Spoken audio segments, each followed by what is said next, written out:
Xamir hasib taomi qaysi viloyatga tegishli va siz uni qanday tayyorlaysiz? Bugun men ikki xil usulda tayyorlab ko'rdim.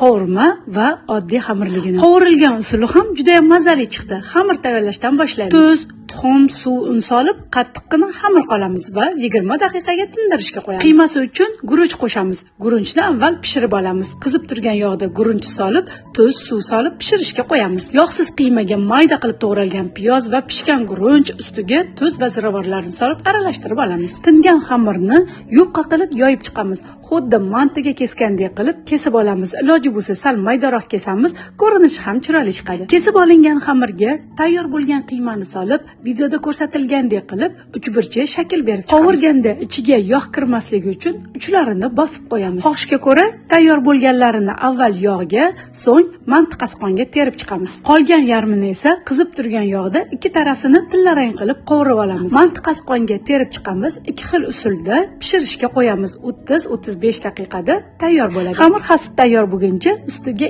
eng mazali sousini tayyorlab olamiz. Qizib turgan yog'da mayda to'g'ralgan piyoz, tomat pasta, tuz va shakarni solib aralashtiramiz va suv solib bitta qaynatib o'chirib qo'yamiz. Bu arada issiq taom ham tayyor bo'ldi. Agar sizga retsept yoqqan bo'lsa, like bosib, yaqinlaringizga yuborib qo'ying. Agar ishtahangiz ochilsa, Robiyangizningkiga mehmonga keling.